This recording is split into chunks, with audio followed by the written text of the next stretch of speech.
المعجزة الكبيرة اللي ربنا سبحانه وتعالى عملها لنا في التسبيح سر من أسرار الله سبحانه وتعالى. سر في كلمة سبحان الله أو في أي لفظ من ألفاظ التسبيح. ربنا سبحانه وتعالى يحكي لنا على سيدنا يونس.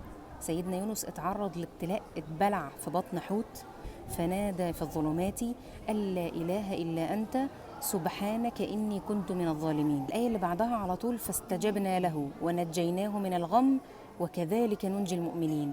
ربنا عز وجل استجاب له ونجاه من الكرب اللي هو كان فيه، وبعد كده وكذلك ننجي المؤمنين. العلماء يقولوا لنا ان اللي يلتزم بالذكر ده ربنا عز وجل ينجيه زي ما نجى سيدنا يونس عليه السلام. حتى في آية تانية كمان سيدنا يونس برضو فلولا أنه كان من المسبحين للبث في بطنه إلى يوم يبعثون.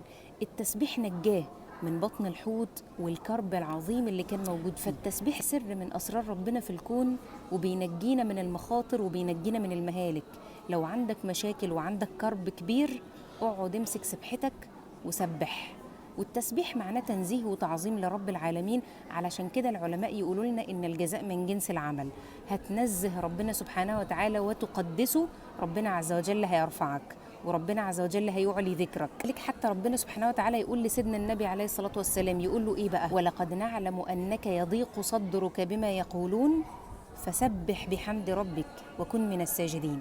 يعني حتى لما يبقى جوه قلبك غم ولا كرب ولا حاجة مضايقاك، طب اعمل ايه يا رب؟ سبح، عظم ربنا سبحانه وتعالى وارفعه وسبحه. ربنا سبحانه وتعالى يرفع عنك ما أنت فيه. التسبيح سر من أسرار ربنا في الكون في حل المشكلات.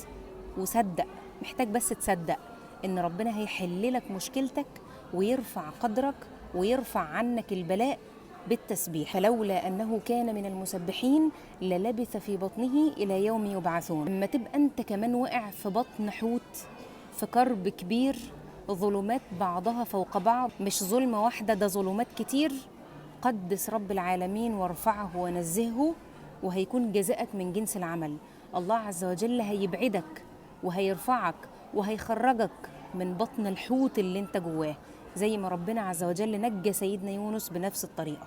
لما قلبك يكون فيه ضيق وتعب ووجع، سر كبير، ربنا عز وجل هينتشلك من المشكلات ببركة التسبيح. اعلم أنك يضيق صدرك بما يقولون فسبح بحمد ربك وكن من الساجدين.